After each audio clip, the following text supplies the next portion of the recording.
Bye.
संतमाय बाप कृपा संतमाय बाप कृपा संतमाय बाप कृपा कायमी पतित कीर्तिमान कायमी पतित कीर्तिमान अवतार तुम्हारा धराया अवतार तुम्हारा धराया अवतार तुम्हारा धराया उद्धराय जन जन जीव उद्धराय जन जन जीव भक्ति भाव भक्ति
परमेश्वर महाराज काय म्हणाले? महेश महाराज आणि कोमर महाराज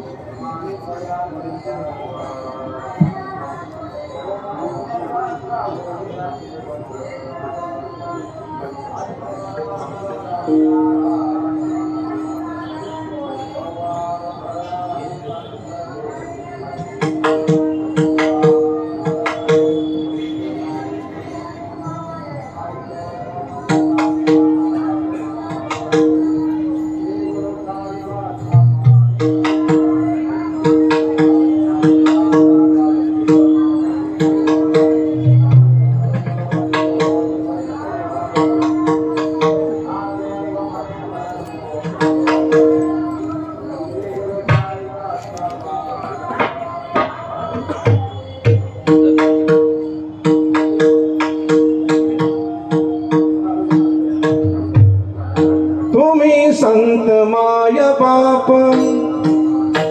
कृपावंत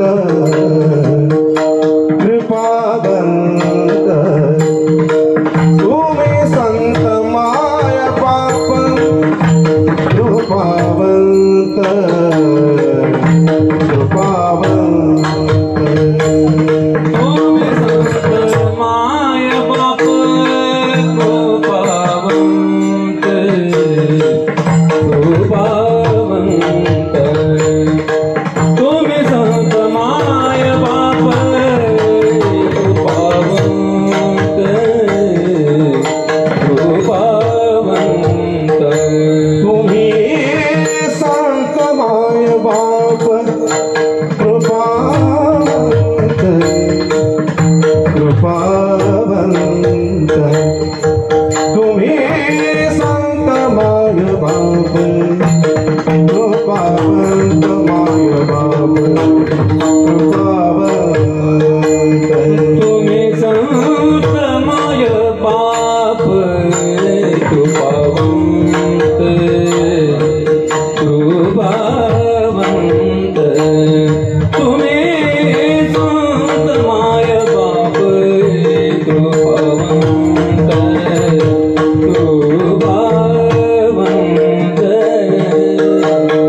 धराया कारण धराया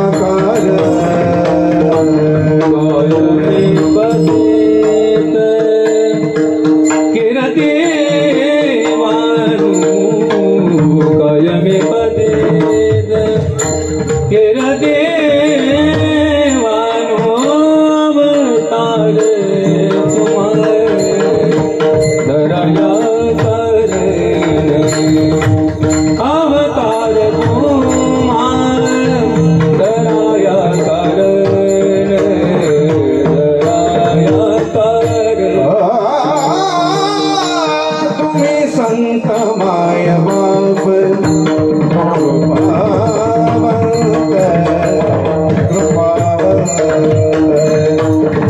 तुम्ही संत माय बाप कृपावंत माय बाप कृपावंत तुम्ही संत माय बाप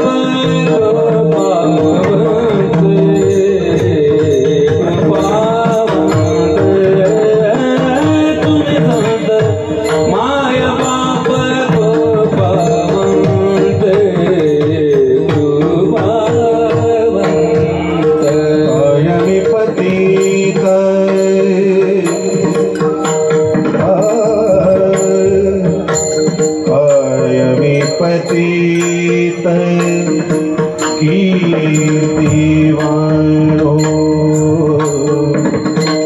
पतित कायमी पतित कायमी पतित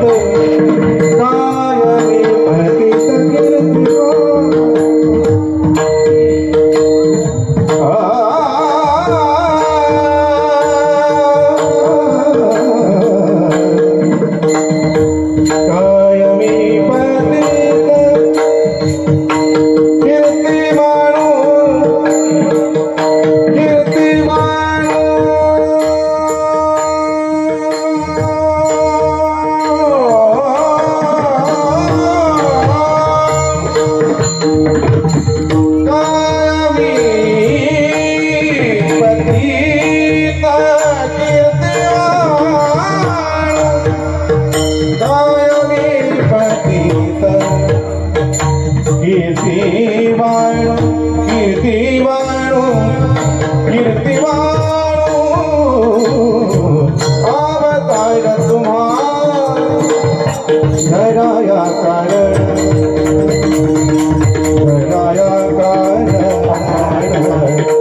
अवतार तुम्हारा धराया कारण धराया कायमी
जडा जीवा उद्धराया जन उद्धरावे जन जडा जीवा अवतार तुम्हारा धराया कारण धराया अवतार तुम्हारा धराया कारण धराया उद्धरावे जन जड जीव जड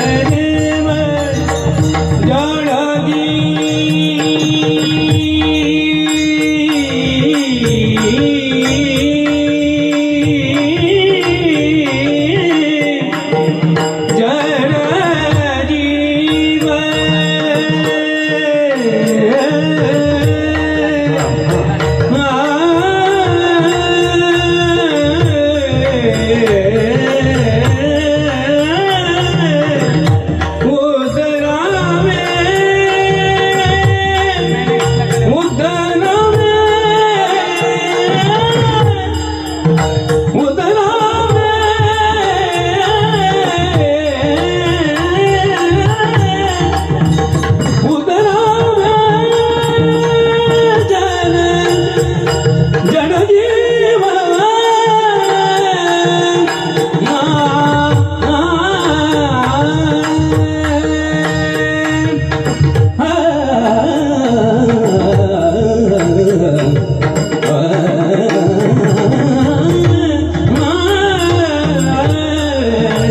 जड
संतमाय बाप कृपावंत कायमी पतित कीर्ती वालो अवतार तुम्हा धराया कारण उद्धरावे जन जड जीवा वाढाव्या किंवा वाढविले सुख भक्ती भाव धर्म कुळाचार नाम विठोबाचे अवतार तुम्हा धराया कारण उद्धरावे जन जड जीवा तुका म्हणे गुण चंदनाचे अंगी तैसे तुम्ही जगी संत जन अवतार तुम्हा धराया कारण उद्धरावे जन जड जीवा विठ्ठला होय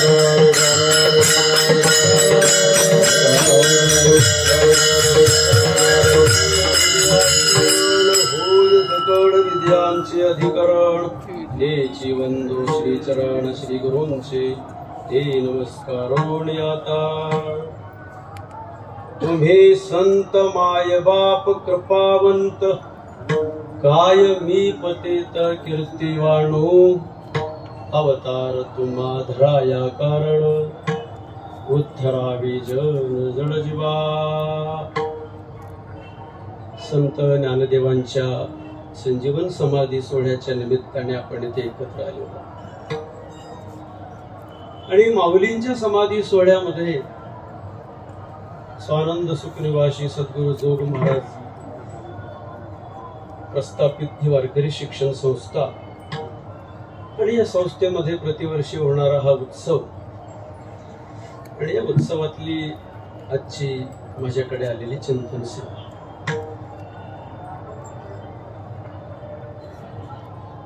गुरुवयांच्या कृपाशीर्वादाने या सेवेचं भाग्य प्राप्त झालं 2002 ते 5 संस्थेमध्ये होतो 19 वर्षानंतर इथे कीर्तन करण्याचा योग आला सद्गुरु जोग महाराजांची परंपरा दिव्य परंपरा आहे उज्ज्वल परंपरा आहे हिमालय पर्वताची उंची सुद्धा आमच्या गुरुदेवांच्या उंचीच्या पुढे कमी आहे इतकी उंची या महापुरुषांची आहे वारकरी शिक्षण संस्थेचं अधिष्ठान त्याग आणि वैराग्य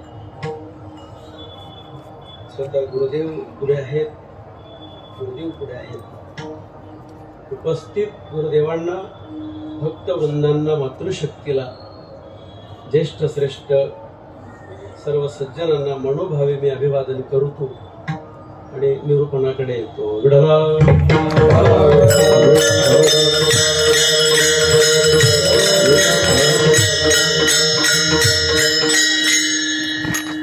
आपल्या वाचने जर आपण गुरुदेवांचं नाव घेतलं तर आपली वाणी पवित्र होते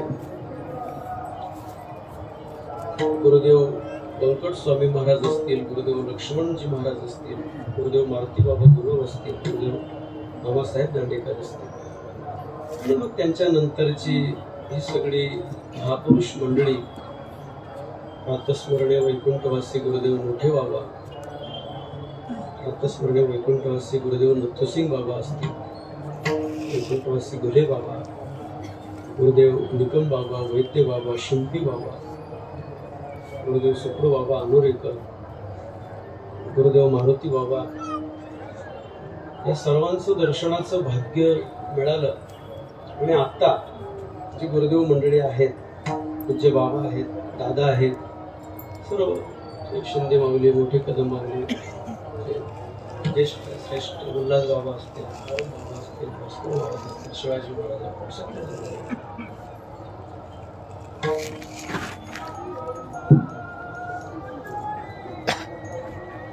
तुकोबाराई अभंगातून संतांचं महिमा वर्णन करतात अध्यात्माच्या प्रांगणामध्ये सर्वात कठीण गोष्ट जर कोणती असेल तर ती संतांचं संतत्व लक्षात येणं तुकोबाराय बोलतात सर्वात दुर्गम गोष्ट जर पामर्थातली कोणती असेल तर ती संत महिमा करणे संतांचा महिमा तो बहु दुर्गम संतांचा महिमा तो बहु दुर्गम संतांचा महिमा तो बहु दुर्गम संतांचा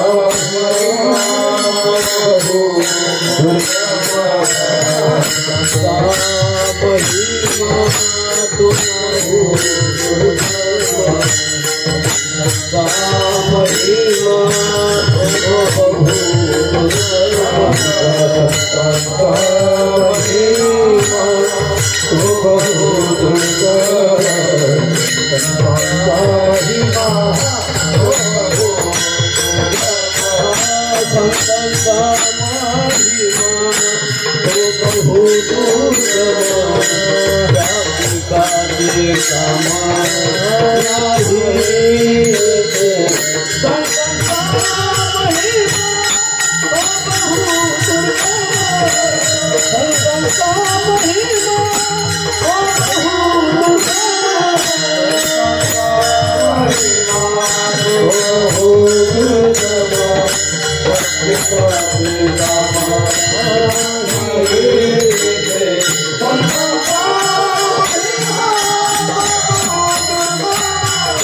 संतांचा महिमा तो बहु दुर्गम, शाब्दिकाचे काम नाही येते.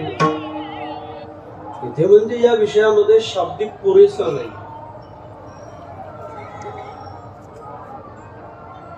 संस्थेमध्ये असताना एकदा जुन्या संस्थेमध्ये कीर्तन करण्याचा योग आला. कुठेतरी महाराज आले नाहीत आणि मग अचानक ती उभा राहिली. गुरुदेव बोधे बाबा टाळ घेऊन होते. गुरुदेव मोठे बाबा कीर्तन ऐकत होते. कीर्तन झाल्यानंतर बाबा खाली आले, दर्शन घेतलं आणि बाबा असं म्हणाले, अरे कीर्तन मोघम करू नये, कुठलाही अभंग कीर्तनाला घेऊ नये. बरोबर मामांनी ज्या मालिका काढलेल्या आहेत त्या मालिकांचा आधार घेऊन बोला. म्हणून आजचा जो अभंग आहे हा प्रातस्मरणीय वैकुंठवासी गुरुवर्य भुले बाबांच्या कीर्तन मालिकेत आणि ते प्रकरण मी आपल्या पुढे मांडणार आहे. तुकोबाराय म्हणतात शाब्दिक किती पुरेसा नाहीये. आपल्या दृष्टिकोनातून शाब्दिकाची व्याख्या आपण काय करणार. ते असं म्हणेल, वर्षातले 360 दिवस जरी कीर्तन करण्याचा प्रसंग आला तरी एखादा वक्ता दररोज नवीन अभंगावर निरूपण करू शकतो, इतका विद्वान असू शकतो. पण ज्ञानोबा त्याला सुद्धा शाब्दिक म्हणत नाही.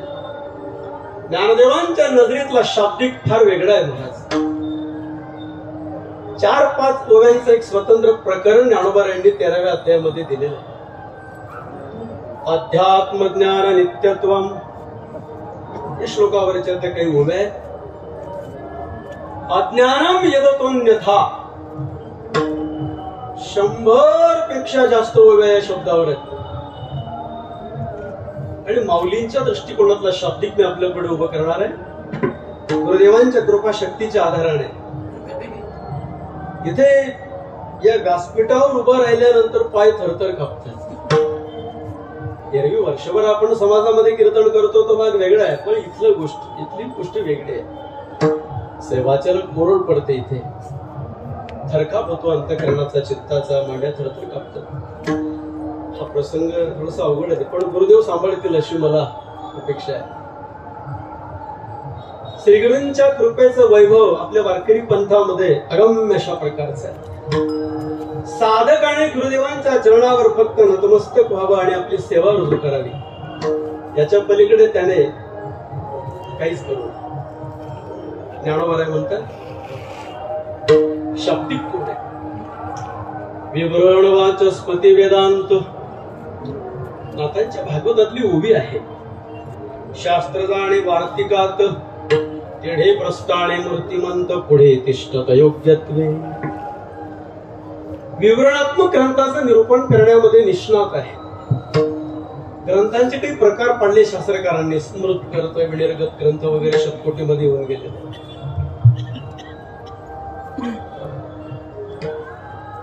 प्रकरणात्मक काही ग्रंथ आपल्याकडे आहेत. काही गद्यात्मक पद्यात्मक काव्य आपल्याकडे आहे. माऊली म्हणतात की विवरण वाचस्पती वेदांतम. वाचस्पती शब्दाचा सामान्य अर्थ बोलण्यामध्ये कुशल, वक्ता, प्रत्युत्पन्नमती ज्याला आपण म्हणतो. वाचस्पती हा शब्द वैदिक धर्म तत्वज्ञानाच्या प्रवाहामध्ये वाचस्पती पंडित मंडन मिश्रांच्या कालापासून प्रवाहित झालेला आहे.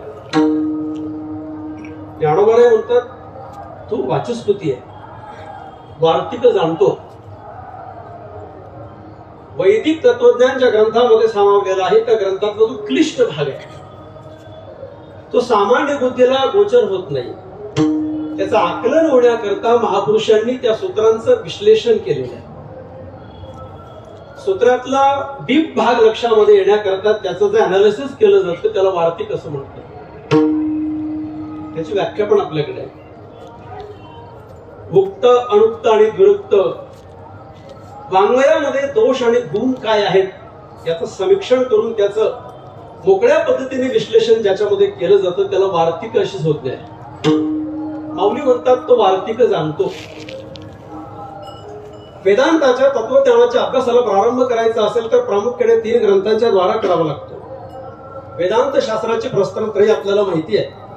दशोपनिषद, ब्रह्मसूत्र आणि श्रीमद भगवद्गीता या 3 ग्रंथांच्या अभ्यासापासून वेदांताच्या अध्ययनाला प्रारंभ होतो आपल्याकडे.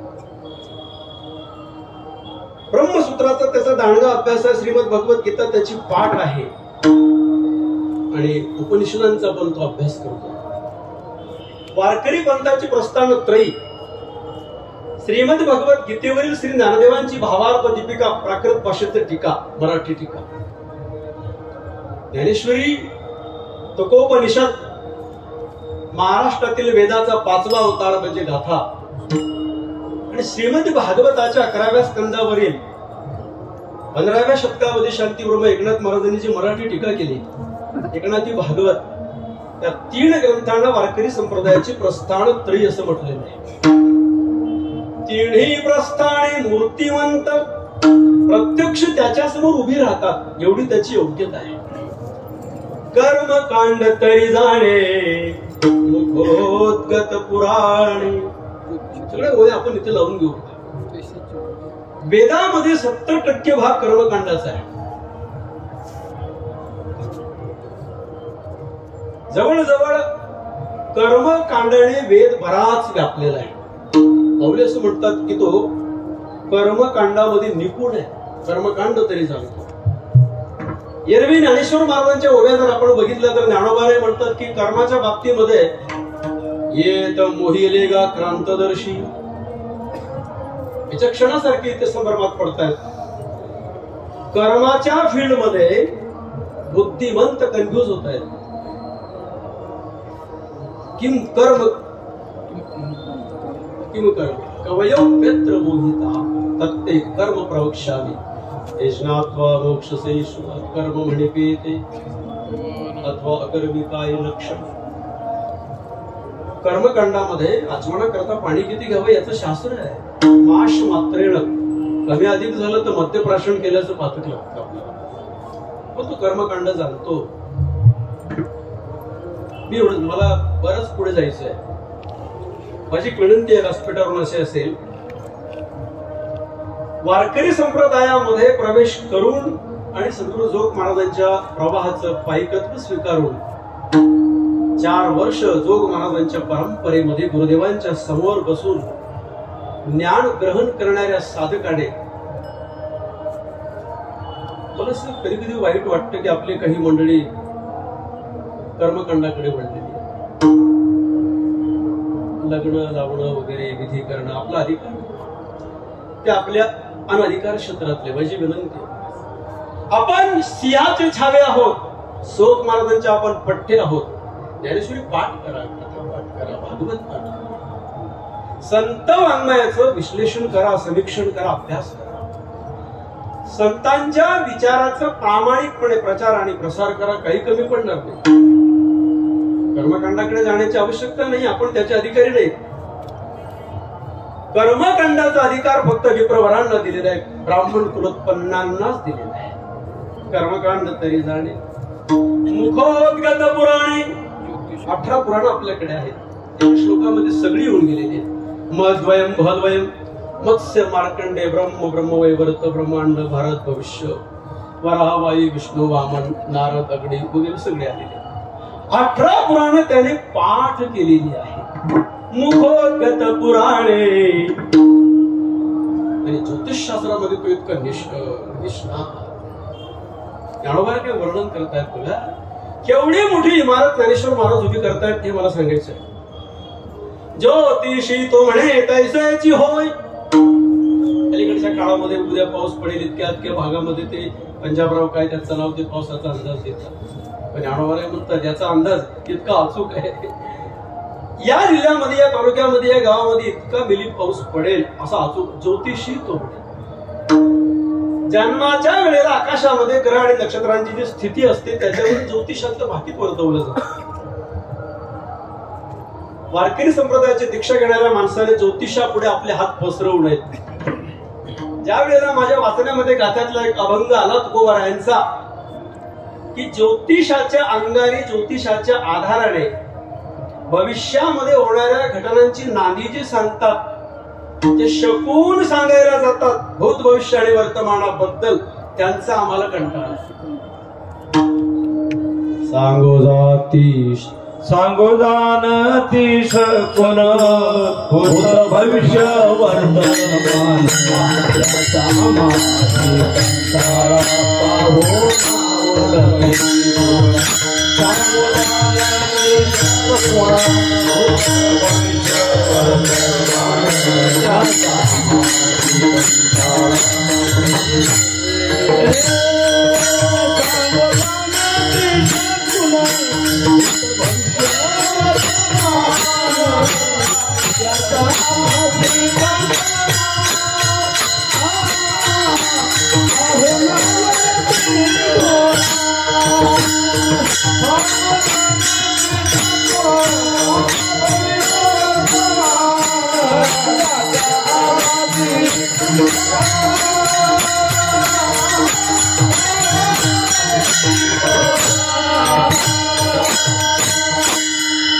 भविष्यामध्ये काय लिहून ठेवलेलं आणि काय घडणार आहे काही आवश्यकता नाही.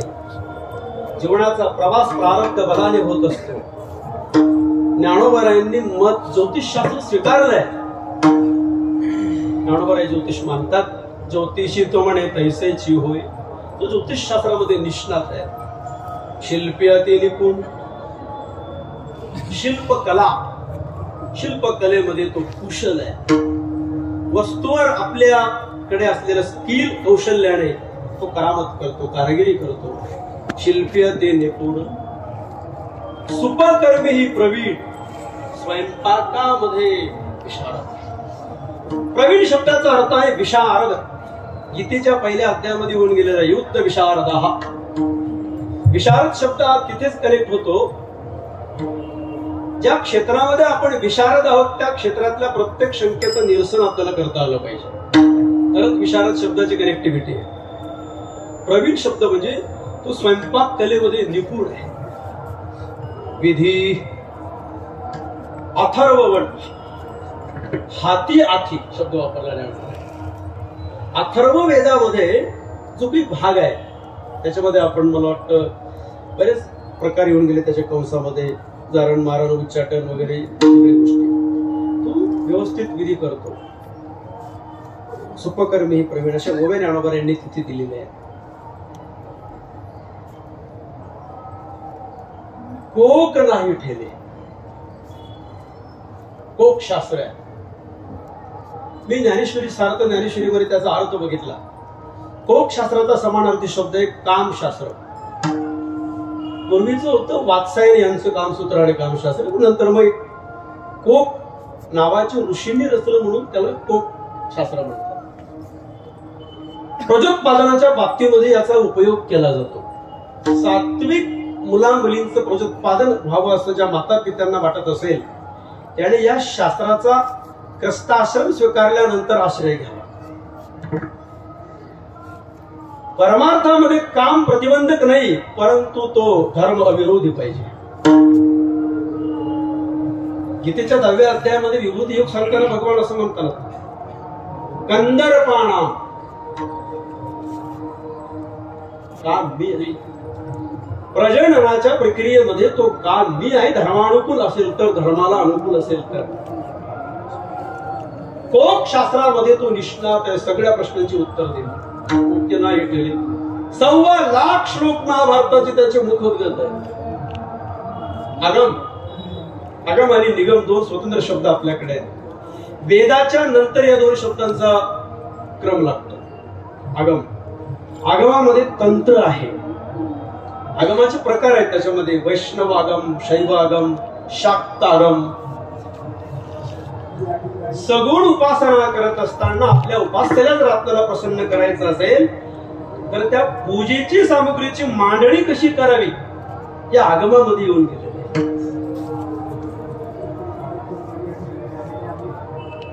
प्रत्येक सूत्राला मी टच करून पुढे जाणार.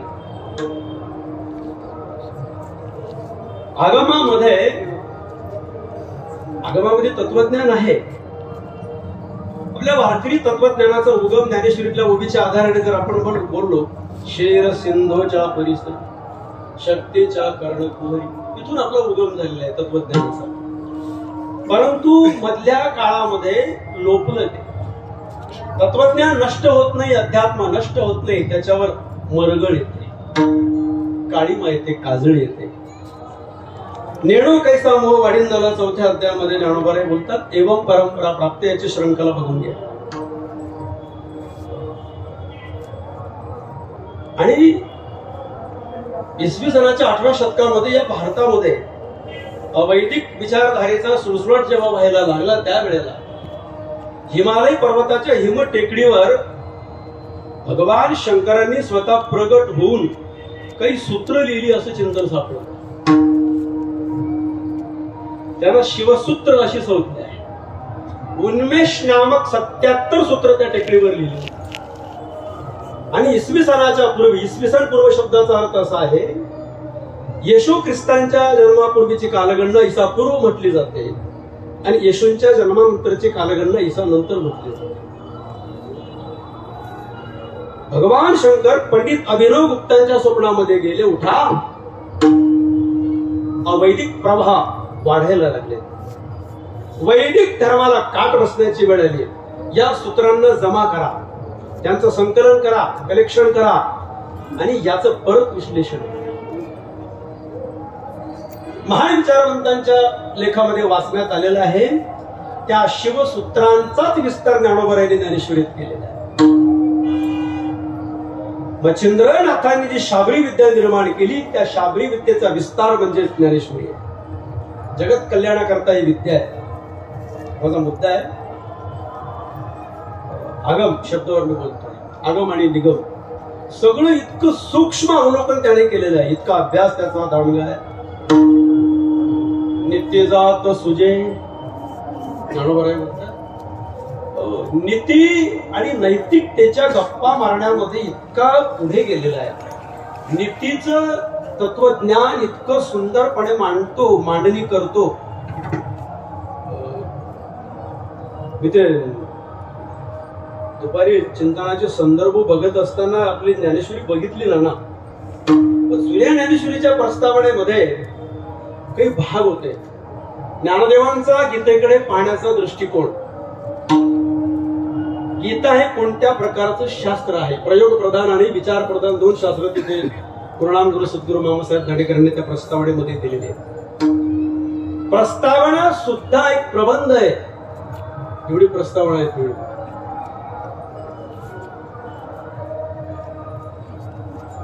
नीती जात सुचे. अध्यात्म हा नीतीशास्त्राचा पाया आहे. मी असं म्हणेल, वेस्टर्न कल्चर मध्ये म्हणजे भारताच्या इतर देशांमध्ये, जगामध्ये तत्वज्ञानाच्या बाबतीमध्ये ग्रीक अग्रेसर देश होता. आणि ग्रीक काही फिलॉसॉफर झालेले आहेत. त्याच्यामध्ये आपल्या संप्रदायाच्या अध्वर्यू गुरुनाम गुरु सद्गुरु मामासाहेब दांडेकर ज्यांना फॉलो करायचे, सॉक्रेटिस आणि प्लेटो. मी असं म्हणतोय, नीती आणि धर्म यांचे पाश्चिमात्य देशामध्ये क्लासेस घेतले जायचे. त्याचा मुद्दा फार महत्वाचा आहे. आणि लोकांना धर्म आणि नीतीचं नॉलेज ट्रेनिंग ते पैसे घेऊन करायचे. एक पुस्तक आहे माझ्या वाचण्यामध्ये आलेलं, डॉक्टर शिवाजीराव भोसले यांचं. पुस्तकाचं टायटल असं आहे, देशोदेशीचे दार्शनिक. त्याच्यामध्ये त्यांनी मुद्दे मांडले की अध्यात्म, नीती आणि धर्म आणि तत्वज्ञान या गोष्टी विकण्याच्या नाहीत. त्या अदर कंट्रीमध्ये विकल्या जात असतील. ज्ञानोबा तेच म्हणतायत की तो नीतीचं झाड उभं करतो विवेचनामध्ये, निरूपणामध्ये. नीती जात, जात शब्द संत साहित्यामध्ये समूहवाचक या अर्थाने आलेला आहे. नीती जात सुजे, त्याला ते अवगत झालेलं आहे. वैद्यक शास्त्रामध्ये वैद्यक एक म्हणजे वैद्य, आयुर्वेद कप आणि पित्त वात वगैरे. आपली जी बॉडी आहे, शरीर आहे, हे अन्नमय कोश आहे आणि याला सुदृढ, अव्यंग, बलिष्ठ राहण्याकरता काही वनस्पती औषधींची आवश्यकता आहे. त्या आयुर्वेदाचा त्याने अभ्यास केलेला आहे. ज्ञानोबा म्हणतात, वैद्यकही बुझे, मला आवडते, इथे जात सुजे वैद्यकही बुझे, काव्य नाटकी तुझे चतुर नाही. काव्य नाटकी तुझे चतुर नाही. काव्यामध्ये आणि नाटकामध्ये त्याच्यासारखा चतुर दुसरा कोणीच नाही. स्मृतीची चर्चा दंश जाणे गारुडीचा, निघंटू प्रज्ञेचा पायकी करी. स्मृती आणि श्रुती दोन बहिणी आहेत, पण श्रुती मोठी आहे, स्मृती नंतरची आहे. याच्यावर बोललो तर वेळ जाईल माझा. श्रुती ही वेदाचे अनुगमन करते. श्रुतीमध्ये वेद अनुस्यूत आहे. श्रुती ही आपली आई आहे.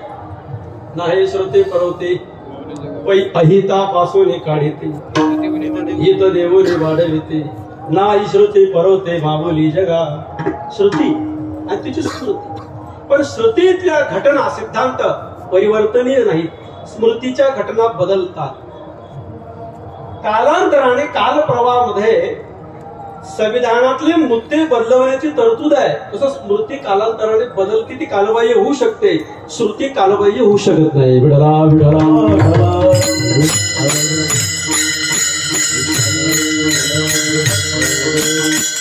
वेदादितीने प्रतिष्ठी जती वाग भुवनी. काय भूमी बघा. ज्ञानेश्वरी वाचत असताना अंतर्मुख होण्याची फार गरज आहे. ज्याला मराठी वाचता येते त्याने जीवनामध्ये एकदा ज्ञानेश्वरी वाचली पाहिजे. कशी वाचली पाहिजे? ओवी समजल्याशिवाय पुढे सरकू नये अशी वाचली पाहिजे. ओवी समजल्याशिवाय पुढे सरकू नये. अक्षरांची उपासना करा पण अर्थामध्ये. ज्ञानोबा म्हणतात, ऋग्वेदादितीने प्रतिष्ठे जते वाग भुवनी. त्याचं वजन म्हणजे जणू काही ब्रह्मशाळा आहे. ऋग्वेद, यजुर्वेद, सामवेद, अथर्ववेद नंतरच आहे. हे वेदातली अक्षर रुचा त्याच्या जिभेवर नृत्य करतात. इतका तो विद्वान आहे. शेवटची ओवी सांगून समारोप करतो या प्रकरणाचा. व्याकरणी जोकडा, तर्की अति गाढा, परी परी पण आला की इमारत कोसळते.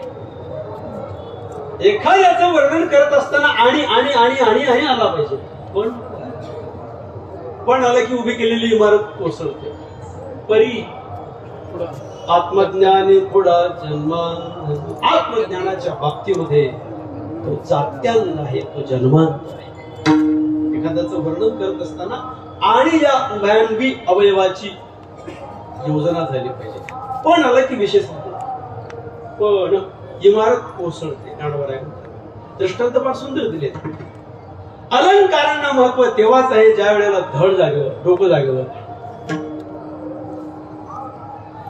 संजीवनी मूड सापडलं तरी पर्याप्त आहे. गाडीभर इतर लाकडांना काय करायचं? लग्नामध्ये वराडी महत्वाचे नाहीत, नवरदेव नवरी महत्वाचे. त्या सगळे दृष्टांत इथले पुढचे खालचे आहेत. माझा मुद्दा कुठे आहे? ज्ञानोबाराय म्हणतात एवढं आहे, पण ऐका, कुठलीही इमारत प्रदीर्घ काल टिकावी असं वाटत असेल, त्याचं बेसिक फाउंडेशन स्ट्रॉंग पाहिजे. भिंतीचं आयुष्य वाढावं असं वाटत असेल तर भिंतीचा पाया मजबूत पाहिजे. ज्या भिंतीला पाया नाही ती भिंत कशी असते? बोल पाया भिंत न खचे, बोल पाया भिंत न खचे,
वर्णन उभं केलं ज्ञानेश्वर महाराजांनी, इतकं उभं केलं, पण हेच तर महत्वाचं.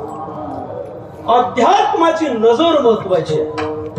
आंखें तो सबको होती है, नजर किसी को होती है. परमार्थामध्ये नजर येणं महत्वाची आहे आणि नजर येण्याकरता विशिष्ट वयाची अपेक्षा नसते. संत ज्ञानदेव आणि त्यांचं ज्ञान याचा मेळ घालता येत नाही महाराज. ज्ञानदेव जन्माला येण्यापूर्वी ज्ञानाने त्यांना गवसणी घातलेली होती. मोटकी देहाकृती उमटे, निज ज्ञानाची पाठ फुटे. सर्वसाधारण कॉमन नियम असा आहे, जसं जसं वय वाढतं तसं तसं परिपक्वता आली पाहिजे, सोशल मॅच्युरिटी आली पाहिजे, जगण्यातले संदर्भ कळाले पाहिजेत. वाढत्या वयाबरोबर समंजसपणा आला नाही तर तो दोष व्यक्तिगत मानलेला आहे. माझा मुद्दा नजर महत्वाची परमार्थातली, हे कृपेने कळते, हे साधनेने येतील. ज्ञानोबा म्हणतात एवढा मोठा विद्वान प्रकांड पंडित पण मुलगा कसा आहे, सुंदर आहे, देखणा आहे, उत्तम पगाराची नोकरी आहे, आई वडील आहेत, पॅकेज चांगलं आहे, पण परिणत वधू करता वर शोधण्याकरता गेलेली मंडळी घरी आल्यावर विचारलं, तुम्ही मुलाला पाहिलं, कसा वाटला मुलगा? छान आहे, उत्तम पगाराची नोकरी आहे, क्वालिफाय आहे, शिकलेला आहे, सगळं आहे. पण येताना कोणीतरी सांगितलं संध्याकाळी त्याला धरून आणावं लागतं. इमारत कोसळली. मुलगी पाहायला गेले, कशी वाटली? सुंदर आहे, देखणी आहे, बहुलक्षणी आहे, सद्गुणी आहे. पण 32 लक्ष नाथ नाही तेरे वाया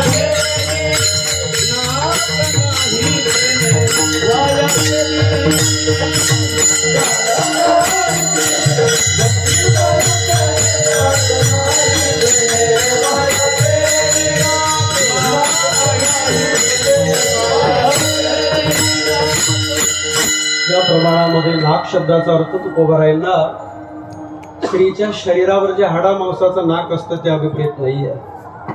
नाक या शब्दाचा अर्थ चारित्र्याशी जोडलेला गेलेला, कॅरेक्टर, पर्सनॅलिटी.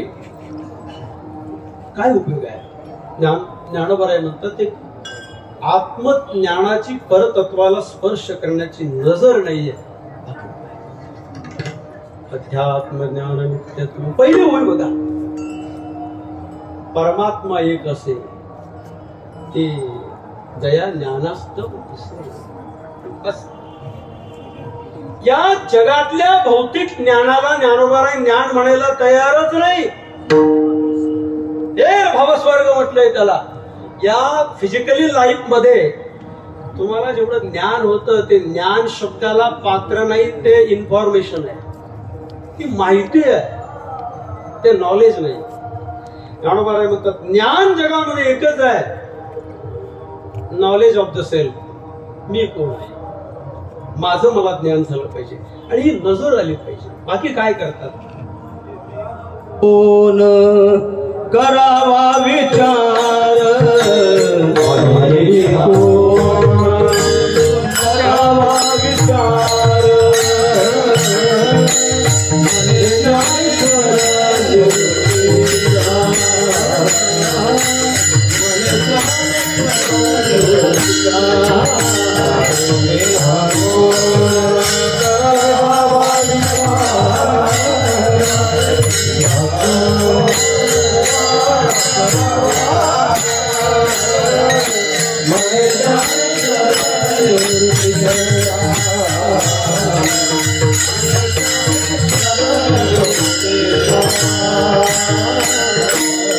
अशा शाब्दिकाला शाब्दिकाचे काम नाही येते.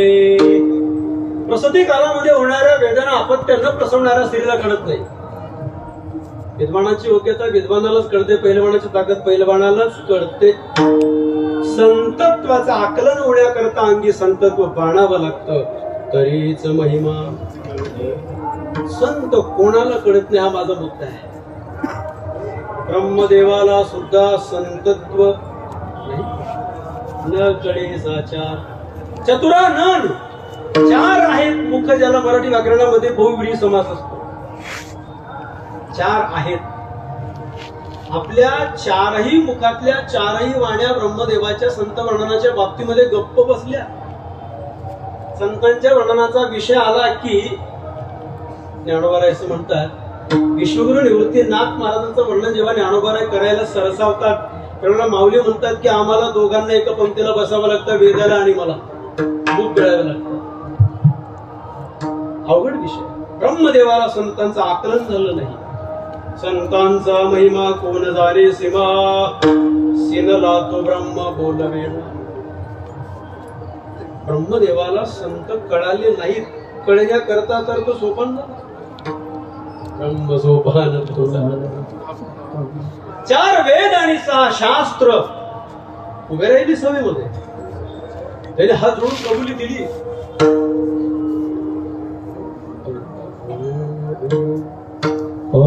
वेदशास्त्र देते ग्वाह्य, वेदशास्त्र देते ग्वाह्य,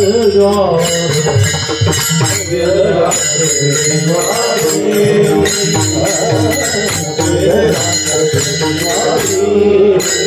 संत महिमा कळणे नाही, संत महिमा कळणे नाही. वेदशास्त्र देते ग्वाह्य, वेदशास्त्र देते ग्वाह्य, संत महिमा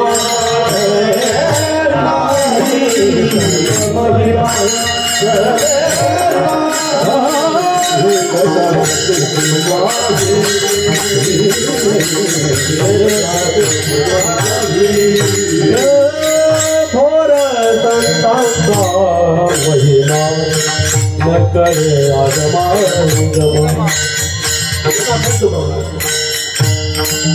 वारकरी कीर्तन प्रणालीमध्ये संगीत आवश्यक तेवढंच असतं. सर्वात जास्त जोर निरूपणावर असला पाहिजे. विठ्ठला विठ्ठला.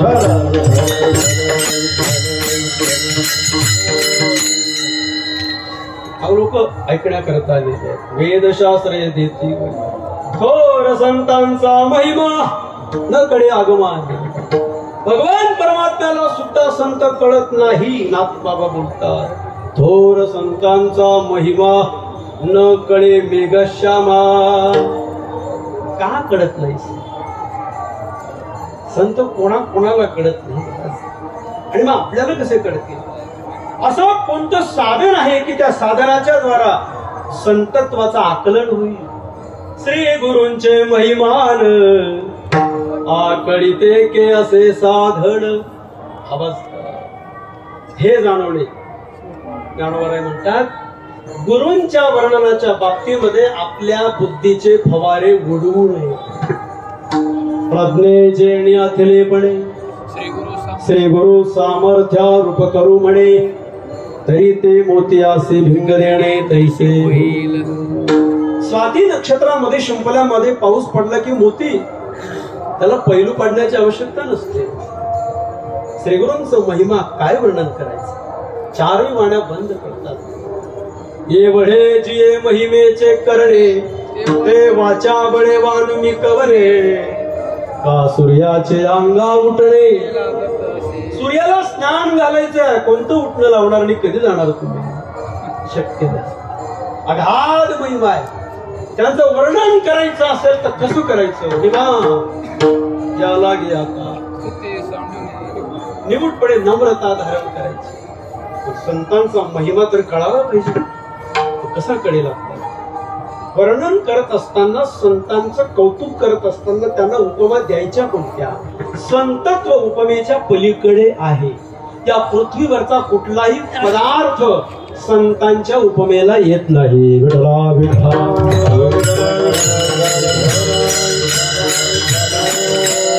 उपमा देण्याकरता ज्याची उपमा द्यावयाची आहे आणि ज्याला द्यावयाची आहे त्या दोघांमध्ये साधर्म्य असावं लागतं. उपमेय आणि उपमानामध्ये साधर्म्याची आवश्यकता आहे. एखादा व्यक्ती दानशूर आहे म्हटलं की त्याला कर्णाची उपमा दिली जाते. जगामध्ये कर्ण दानशूर व्यक्तीच्या उपमानाला प्राप्त झालेला आहे. संत उपमेच्या पलीकडे.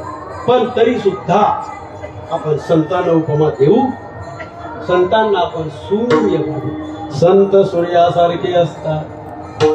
संत सूर्यासारखे असतात. सूर्याचं काय लक्षण आहे? तेजे सूर्य तैसे सोज्वल. सूर्यासारखे संत तेजस्वी आहे.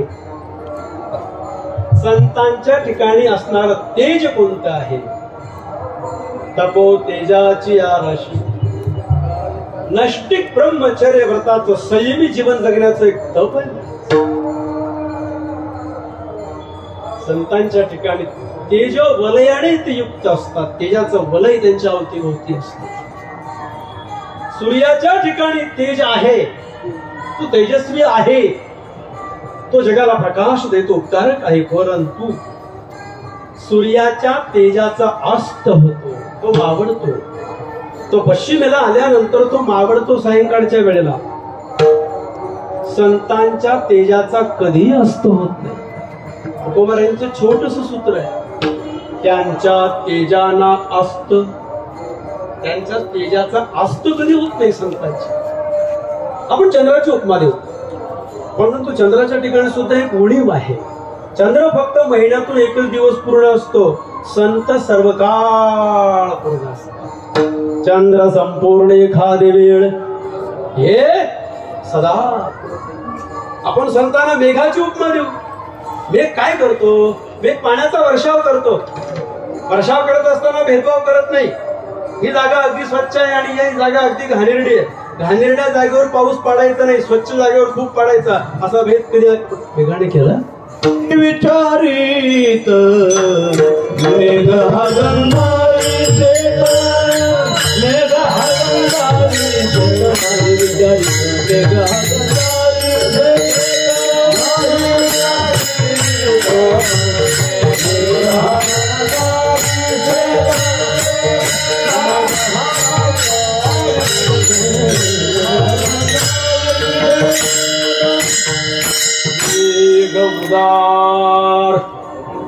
पाण्याचा वर्षाव करण्याच्या बाबतीमध्ये मेघ अति उदार आहे, पण कमी कमी कमी कमी होतो. मेघ उदार परिवोसरे म्हणवोनी उपमेसे न पुरे. संत वर्षाव करतात कशाचा, अनवरतानंदे वर्षते. मेघाच्या द्वारा पडणारं पाणी कालांतराने संपून जात. संतांनी केलेल्या कृपेचा वर्षाव, कृपादान केले संती कल्पांती सरेला, कल्पांती सरेला, कल्पांती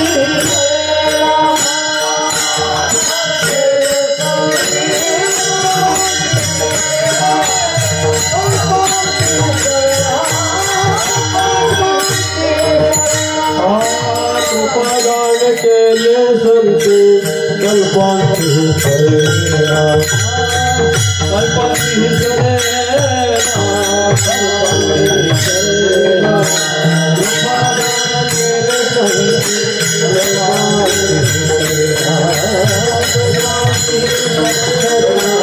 कल्पांती सरेला. आपण संतांना सिंहाची उपमा देऊ, परंतु जंगलातला सिंह क्रूर प्रवृत्तीचा आहे. संतरूपी सिंह कृपाळू मुक्तीचे आहेत. हे निशंकपणे सपाखरे पंचामृत. इतक्या उपमा संतांना देण्याचा प्रयत्न श्री गुरूंना ज्ञानोबारायांनी केला. असं ते उपमेच्या पलीकडे आहेत, पण तीच उपमा त्यांना बसत नाही. असं असताना सुद्धा जगद्गुरु श्री तुकोबाराय संतांचा गौरव करत असताना त्यांना माय आणि बाप या उपाधीने गौरवान्वित करतात. पहिल्या चरणामध्ये तुम्ही संत माय बाप कृपा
तुम्ही संत माय बाप कृपावंत.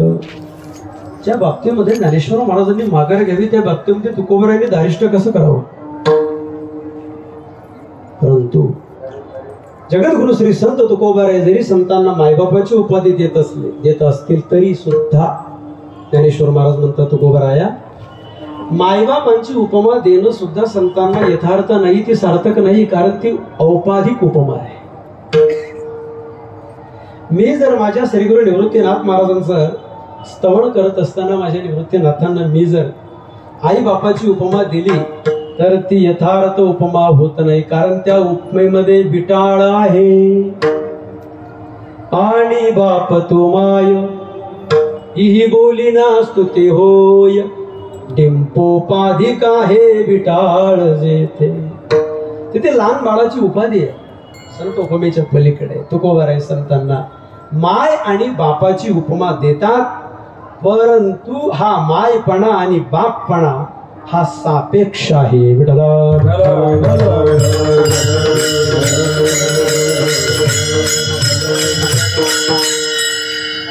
माफी मागून बोलतो या व्यासपीठावर. तत्वज्ञानाच्या क्षेत्रातल्या काही शब्दांचा अर्थ कळण्याकरता सद्गुरु जोग महाराजांच्या संस्थेमध्येच प्रवेश करावा लागतो. विठला विठला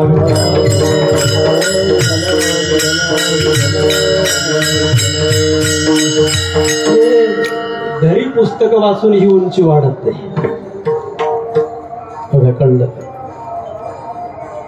सापेक्ष शब्द कर्तम भावाने युक्त असतो. उदाहरण सांगतो आपल्याला.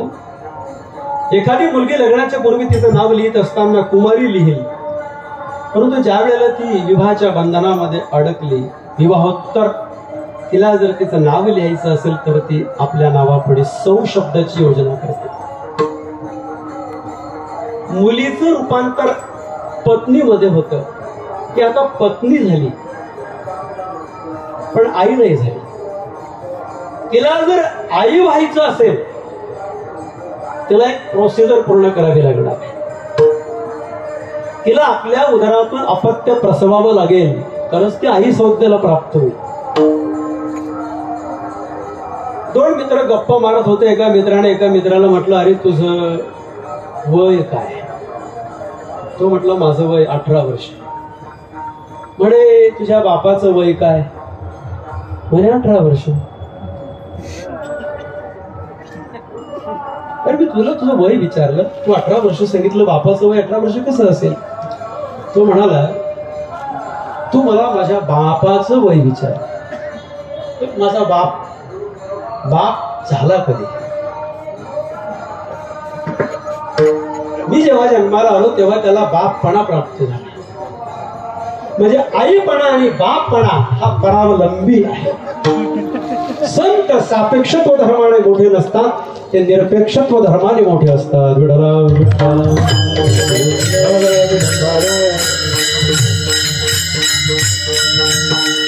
तुलना करता येत नाही संतांच्या मोठेपणाबद्दल. तुकोबाराय संतांना माय आणि बाप म्हणतात. त्याच्यामध्ये काहीतरी इंगित असलं पाहिजे. तुकोबारायांनी संतांना माय बाप म्हटलेलं आहे, पण माय आणि बाप परमार्थातले वेगळे असतात आणि भौतिक जगातले वेगळे असतात. संसारामध्ये आई आणि वडील वेगवेगळे असतात, परमार्थामध्ये आई आणि वडील एकच असतात. संसारामध्ये माता पिता दोन असतात, परमार्थामध्ये मायबाप एकच असतो. संसारातले माता पिता हे मुलांना सांभाळतात, परमार्थातले श्रीगुरु रूपी मायबाप सुद्धा साधकाला सांभाळतात. पण दोघांच्या सांभाळण्यामध्ये फार मोठी तफावत आहे.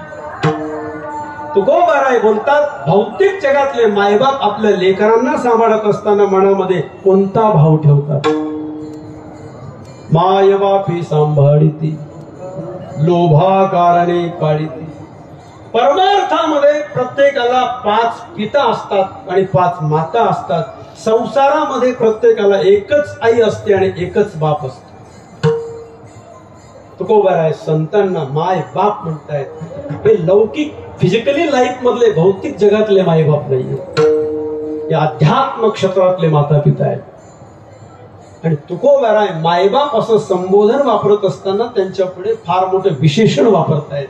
संत हे माय बाप आहेत, परंतु कोणत्या प्रकारचे मायबाप आहेत? तर ते कृपावंत मायबाप. माझं थोडंसं समीक्षण वेगळं असेल. संत साहित्यामध्ये ज्या ज्या वेळेला कुठल्याही शब्दाला वंत प्रत्यय लागला असेल त्यावेळेला नेमका अर्थ काय घ्यायचा? इंग्रजी ग्रामर मध्ये डिग्री असतात, पॉझिटिव्ह, कंपॅरेटिव्ह आणि सुपरलेटिव्ह. तसं सुपरलेटिव्ह डिग्रीला EST, GST नाही, EST प्रत्यय लागला की ती सुपरलेटिव्ह डिग्री होते.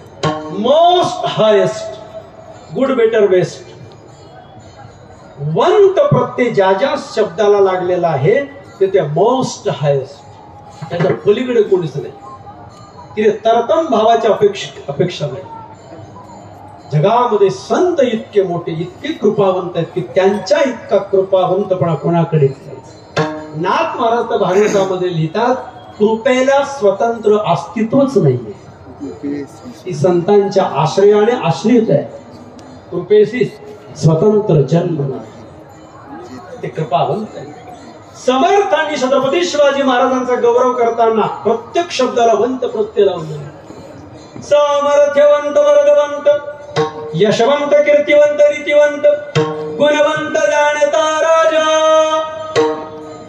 वंत, बरवा, तुझं बरवा शब्द पण तसाच आहे. बरवा शब्द जिथे येतो तिथे मोस्ट हायेस्ट. तुम्ही अभ्यास करा. वंत, कृपावंत आहेत. किती कृपावंत आहेत. आता तुम्ही कृपावंत. असे कृपावंत असणारे मायबाप संत खाली येतात, अवताराला येतात. त्यांच्या अवताराचं मूळ प्रयोजन अभंगाच्या ध्रुव पदामध्ये आहे. अवतार तुम्हादराया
अवतार तुम्हादराया तुम्ही अवताराला काय येतात.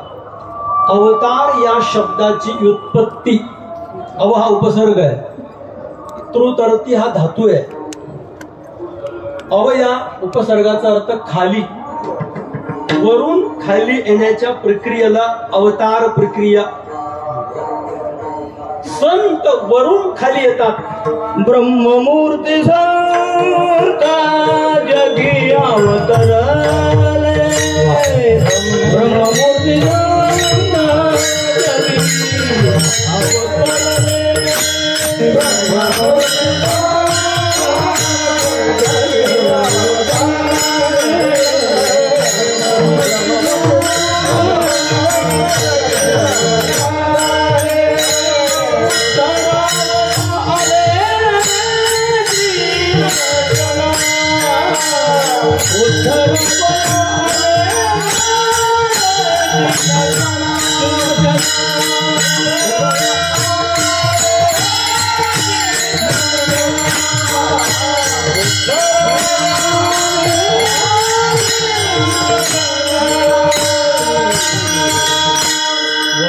खाली येतात म्हणजे कुठून येतात.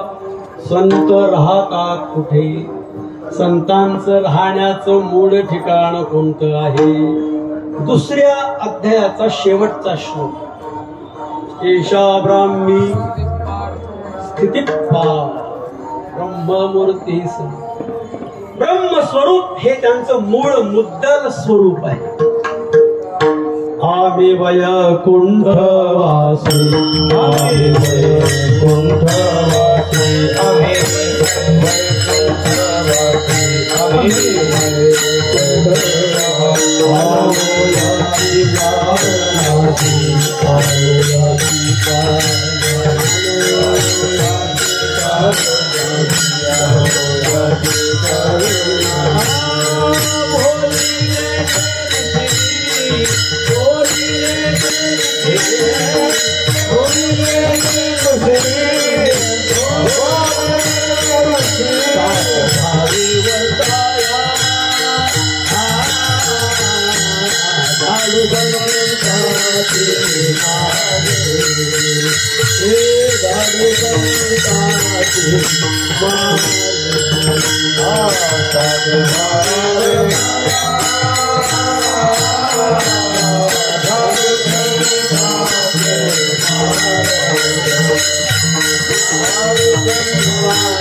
वैकुंठ या शब्दाचा लाक्षणिक अर्थ काय?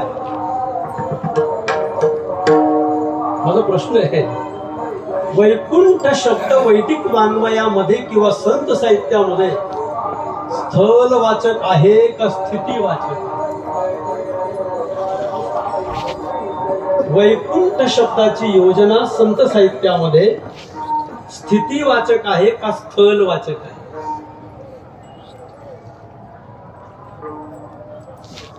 स्थलवाचक जर गृहीत धरला तरी तो आत्म्याच्या सापेक्ष आहे. संत वैकुंठ हा शब्द परब्रह्माचा वाचक आहे.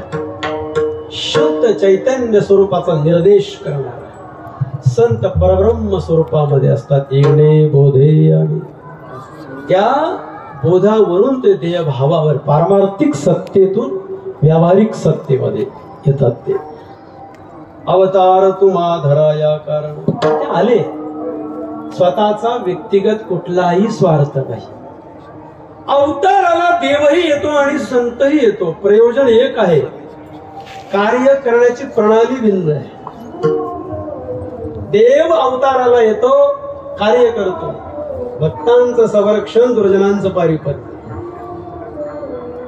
देवही धर्माचं रक्षण करतो, संतही धर्माचं रक्षण करतात. डिफरन्स एवढाच आहे, ईश्वर अवतार कार्यामध्ये थोडासा फरक आहे. ईश्वर अवताराला येऊन दुष्ट प्रवृत्तीच्या लोकांच्या शरीराचा नाश करतो. संत महात्मे दुष्ट प्रवृत्तीच्या लोकांच्या देहाचा नाश करत नाही, त्यांची दुष्ट प्रवृत्ती घालवतात. परमात्मा असुरांना मारतो, मारून कैवल्य देतो. असुरांना मारून कैवल्य देतो. संत फरक बघा कसा आहे. शिशुपाल आणि पुतना पौराणिक उदाहरणं रगड आहेत आपल्याकडे. संत तसं करत नाही. तुकोबाराय म्हणतात, तुका म्हणे खड करू समाय निर्मळ, करू समाय निर्मळ, करू निर्मळ. तुका म्हणे खड करू समाय निर्मळ, करू समाय निर्मळ, करू समाय निर्मळ. गाढवाचे घोडे आम्ही करूया. गाढवाचं घोडं कधी होईल का? खेड्यामध्ये निर्बलाचा दृष्टांत सांगून वेळ घालवला जातो. मला इथे तसं करायचं नाही.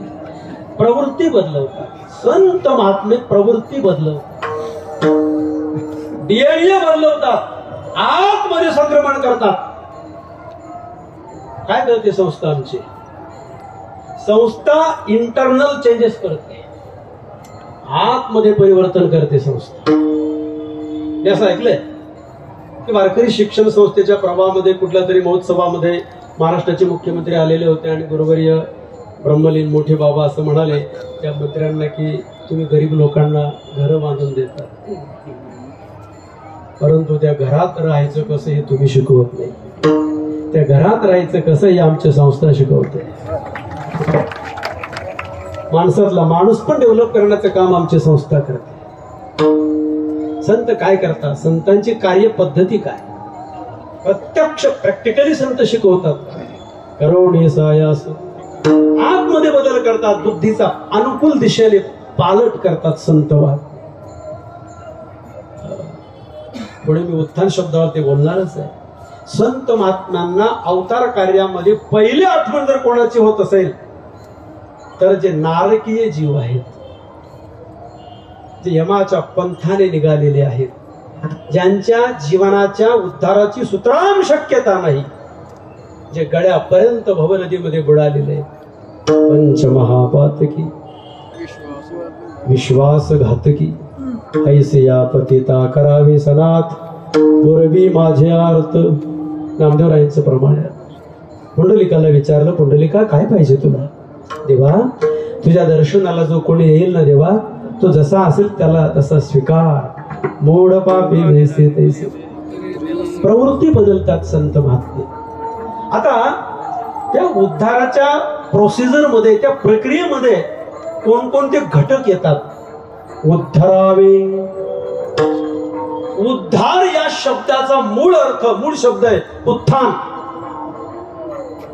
उत्थान या शब्दातून उद्धार या शब्दाची निर्मिती झाली असेल. मूळ शब्द आहे उत्थान. मानवी जीवन उत्थाना करता आहे का पतना करता आहे? आणि प्रेझेंट सिच्युएशन, वर्तमान परिस्थितीचा आढावा घेतला तर वर्तमानकालीन मानवी जीवन उत्थानाच्या दिशेने अग्रेसर आहे का पतनाच्या दिशेने? समीक्षणाचा विषय.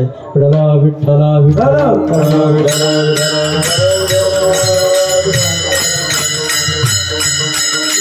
उत्थान म्हणजे नेमकं काय? शब्दाच्या अवतीभोवती फिरलं पाहिजे महाराज, त्याला जमलं पाहिजे.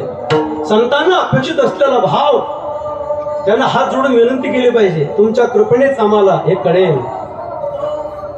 हजार वेळेला त्या शब्दांचा उच्चार आणि पारायण करा. ते संत महात्मे कृपा करतात, अंतःकरणामध्ये योग्य त्या भावाचं स्फुरण होतं. उत्थान म्हणजे नेमकं काय? उत्थान शब्द म्हणजे प्रगती, डेव्हलपमेंट. पण नेमकं प्रगती आपण कशाला मानून बसलेलो आहोत? संतांनी समाजाचं कोणतं उत्थान केलेलं? समाज हा कोणत्या पतनाच्या दिशेने निघालेला आहे? एक विषयाला थोडासा फाटा पडतो.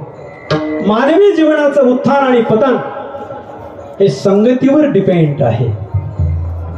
प्रमाण आहेत आपल्याकडे, पण वेळेची मर्यादा आहे. उत्थान पतन संघाचा महिमा, पतन उद्धार संघाचा महिमा. महापुरुषांच्या संगतीशिवाय मानवी जीवनाच्या उद्धाराची शक्यता नाही. उद्धारासी ठाव नाही बिनमुख चरण. संतांची संगती जीवनामध्ये आमूलाग्र क्रांती करते. उत्थान म्हणजे काय? फिजिकली लाईफ वेल सेट होणं म्हणजे उत्थानाची कन्सेप्ट नाहीये. उत्थानाचे डेफिनेशन काय? मला माफ करा, मी इंग्रजी शब्दांचा वापर करतोय, का करू नये? आपलं तत्वज्ञान जर आपल्याला वैश्विक लेवलवर पोहोचवायचं असेल तर आपल्याला जगातल्या सगळ्या भाषा आल्या पाहिजेत. भारतीय तत्वज्ञानाला तुम्ही कुठपर्यंत सीमित ठेवणार आहात, कुठपर्यंत मर्यादित ठेवणार आहात? तुम्ही प्रत्येक ज्ञानेश्वर महाराजांचं तत्वज्ञान इतकं सुप्रीम आहे, इतकं पॉवरफुल आहे. जर या भारताच्या इतिहासामध्ये हिंदू धर्माचा अग्रदूत स्वामी विवेकानंद जन्माला आले नसते तर गीता युरोप पर्यंत पोहोचलीच नसती महाराज. सगळ्या भाषा आपल्याला आल्या पाहिजे. इंग्रजी विश्वभाषा, हिंदी राष्ट्रभाषा आणि मातृभाषेबद्दल स्वाभिमान पाहिजेच आपल्याला. ज्ञानोबरायांच्या विचारांचं मार्केटिंग करायचं आहे. मी वेगळा शब्द, वाणिज्य क्षेत्रातला शब्द वापरतो. असं करायचं असेल तर आपल्याला शार्प बनलं पाहिजे. आपल्याकडे ती क्वालिटी असली पाहिजे, तो दमदार पण आपल्याकडे असला पाहिजे. आणि ती प्रवाह आहे. गुरुवारी बघा आपले तेज तपोनिधी आहेत. का आपण संपूर्ण आहे? का आपलं फिलॉसॉफिकल सायन्स आपण ऑल वर्ल्ड मध्ये पोहोचू नये, जगामध्ये पोहोचू नये? अदर कंट्रीमध्ये हे तत्वज्ञान का जायला नको आहे? गुरुनाम गुरु सद्गुरु मामासाहेब दांडेकर स्वतः पाश्चिमात्य तत्ववेत्यांचा अभ्यास करायचे. मी काल संस्थेमधून एक पुस्तक विकत घेतलं, ज्ञानदेव आणि प्लेटो. त्या पुस्तकाच्या अनेक दिवसापासून शोधामध्ये होतो. का बोलू नये? आलं पाहिजे. आपलं तत्वज्ञान इतकं सुप्रीम आहे, इतकं सर्वोच्च, इतकं पॉवरफुल आहे, ते जगाला आपल्याला द्यायचं. एक स्वामी विवेकानंद जर भारतात जन्माला आले नसते तर गीता मर्यादित कक्षेमध्ये राहिली असते. लक्षात घ्या, मला माफ करा, तसं माझं शिक्षण काही जास्त नाहीये, पण ज्ञानोबारायांची कृपा आहे. ज्ञानेश्वर महाराजांनी जर ज्ञानेश्वरीमध्ये 56 भाषांचा स्वीकार केलेला आहे. मला स्फुरलेला भाव तुम्हाला सांगतो. ज्या वेळेला ज्ञानेश्वर महाराज श्री गुरु निवृत्तीनाथांच्या गुरुपंडित ज्ञानेश्वरी लिहायला बसले असतील, त्यावेळेला या जगातले सर्व पदार्थ ज्ञानेश्वर महाराजांच्या पुढे आले असतील. सर्व तीर्थ, सर्व ऋतू, सर्व काळ, सर्व फुलं, सर्व साहित्य, सर्व अलंकार, सर्व उपमा, त्याने असं म्हणावं, ज्ञानोबा राया, तुमच्या ज्ञानेश्वरीमध्ये या प्रकारच्या तत्वज्ञानामध्ये आमचा स्वीकार करा, आम्हाला इन्व्हॉल्व करा. ज्ञानेश्वर महाराज जर 56 भाषेचा विस्तार करतात तर आपण कुठपर्यंत आपण थोडस मला माफ करा. उत्थान आहे त्या परिस्थितीपासून आपलं उत्थान होणं आहे त्या परिस्थितीपासून, हे फार महत्वाचं. जीवनमान उंचावणं. डॉक्टर सर्वपल्ली राधाकृष्णन योगी अरविंद प्रणाम गुरु सद्गुरु मामासाहेब दांडेकरांचे महाविद्यालय का जीवनातले गुरु न्यायमूर्ती गुरुदेव रानडे हे फार मोठे महात्मे झाले. भौतिक जगामध्ये गुरुदेव रानडेंसारखे शिक्षक मिळाले आणि आध्यात्मिक जगामध्ये सद्गुरु जोग महाराजांसारखे गुरु मिळाले, म्हणून तर प्रणाम गुरु मामासाहेब एवढे मोठे झाले. गुरु न्यायमूर्ती रानडेंची उंची काय, डॉक्टर सर्वपल्ली राधाकृष्णन यांची खंत आहे. घरामध्ये चुलीच्या जागी गॅस आलेला आहे, दारामध्ये गाडी बैलाच्या जागी 4 व्हीलर 2 व्हीलर आहे. आपण आकाशामध्ये पक्षासारखं उंच भरारी मारायला शिकलो, पाण्यामध्ये माशासारखं पोहायला शिकलो, पण अजून आपल्याला जमिनीवर माणसासारखं चालायचं कसं ते अजून शिकायचं. We have learned to fly in the air like birds and swim in the water like fishes, but how to live on the earth, human beings, we have still to learn. अजून जगायचं कसं ते शिकायचं आहे. आणि हे जगणं जर तुम्हाला कोण शिकवत असेल तर वारकरी संप्रदायाचं तत्वज्ञान आणि वारकरी शिक्षण संस्था शिकवते, संतांचे विचार शिकवतात. उत्थान, आत्मकेंद्री बनणं, गाड्या मोटर बंगले मान प्रतिष्ठा हे मानवी जीवनाचं लास्ट डेस्टिनेशन नाहीये, हे अचिव्हमेंट नाही आपल्या जीवनाची. आपलं गंतव्य स्थान जर काय असेल तर आपलं जे मूळ स्वरूप आहे, मूळ स्वरूप अगापई पंडू कुमरा आत्मा SOUL, आत्मा आपलं मूळ स्वरूप आहे. तिथे आपल्याला स्थिर व्हायचं आहे. हे नॉर्मल रेंज मध्ये म्हणतो त्याला. उत्थान शब्दाचा अर्थ आहे भौतिक उत्कर्ष, उत्थान नाहीये. भौतिक उत्कर्ष आध्यात्मिक उत्कर्ष उत्थान आहे. उत्थानाच्या प्रक्रियेमध्ये येणारे घटक काय, जड, उद्धरावे जड. जन या शब्दाच्या पुढे कंसामध्ये, जन म्हणजे नुसती माणसं नाही, जन शब्दाच्या पुढे कंसामध्ये स्त्रियांना सुद्धा घ्या. स्त्री आणि पुरुष दोघांचा उद्धार केलेला. भारतीय संस्कृतीमध्ये स्त्रीला स्वतंत्र अस्तित्व नाहीच. तिचं अस्तित्व पुरुषाच्या अस्तित्वामध्ये विलीन आहे. ग्रामीण भाषेमध्ये मी तुम्हाला पटवून देऊ शकतो. माणूस जर गावाचा पाटील असेल तर बाईला आपोआप पाटलीन म्हणतात, साहेब असेल तर साहेबीण म्हणतात, वकील असला तर भाऊ असला तर काय म्हणतात. विनोदाचा भाग द्या सोडून. पूजा करताना ब्राह्मण सांगतात पतीच्या फक्त हाताला हात लावा, तुम्हाला स्वतंत्र अस्तित्व नाही. आपली संस्कृती पुरुष प्रधान आहे. म्हणून माणसाचा उद्धार झाला की स्त्रीचा उद्धार आपोआप होतो. पाप आणि पुण्याचं वैचित्र्य निरूपण आपल्याकडे, त्याला डिव्हायडेशन म्हणू आपण. माणसाने जर पुण्य केलं तर त्याचं पुण्य पत्नीच्या अकाउंटवर आपोआप जमा होतं. तिला वेगळा परमार्थ करायची गरजच नाही. तिने फक्त पतीच्या मताचं अनुसरण करावं, तिला वेगळा परमार्थ करण्याची आवश्यकता नाही. पत्नी धर्म अनुगामिनी असते, धर्म सहचारिणी असते. पतनापासून पतीला वाचवते, तिला पत्नी असं म्हणतात. स्त्री शब्दाचा उल्लेख तुकोबारायांनी स्वतंत्र का केला नाही तर पुरुषाच्या अंतर्गत तिचं अस्तित्व असतं, म्हणून माणसाचा उद्धार झाला की स्त्रियांचा उद्धार आपोआप होतो. अजून मी इथे थांबेल. वारकरी संप्रदायातल्या संतांनी स्त्रियांना अधिकार कधी दिले? 12व्या शतकामध्ये श्री संत ज्ञानेश्वर महाराज एका मातंग समाजामध्ये जन्माला आलेल्या जनाबाईला पुढे करतात. महाराज जनाबाईंचा अधिकार चंद्रभागेच्या वाळवंटामध्ये संत नामदेवांच्या कीर्तनामध्ये चाल कोणी म्हणावी सांगण्याचा अधिकार जनाबाईंचा आहे. स्त्री पुरुष समानता, द कॉन्स्टिट्यूशन ऑफ इंडिया, संविधानाची समानता ही फार अलीकडच्या काळातली आहे, पण 12व्या शतकामध्ये ज्ञानेश्वर महाराजांनी समानता रुजवली. ज्ञानेश्वर महाराज या परंपरेतले बंडखोर संत आहेत. प्रस्थापित सत्ते विरुद्ध त्यांनी बंड पुकारलं होतं. सर्वांना अधिकार दिला ज्ञानोबारायांनी.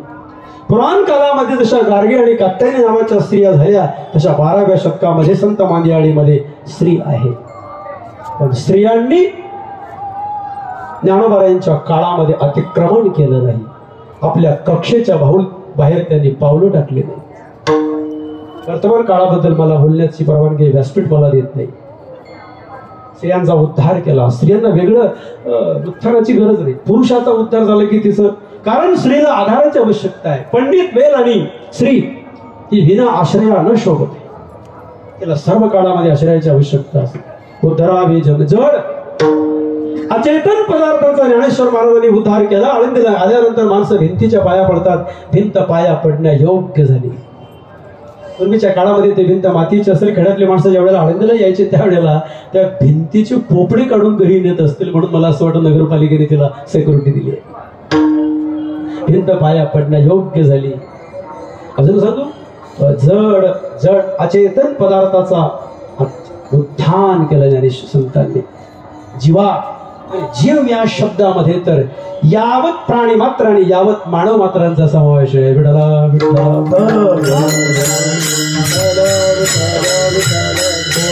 अपार जीवजंतू सर्व जीवाले केला जगाचे उपकार, केला जगाचे उपकार, केला जगाचे उपकार,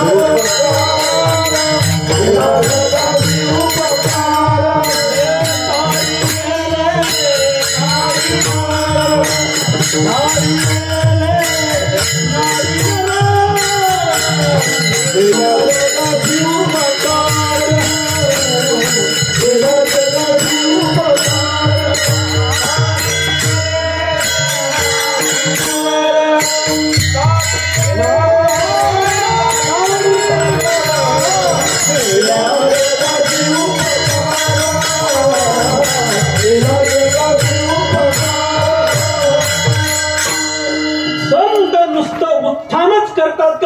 करतात.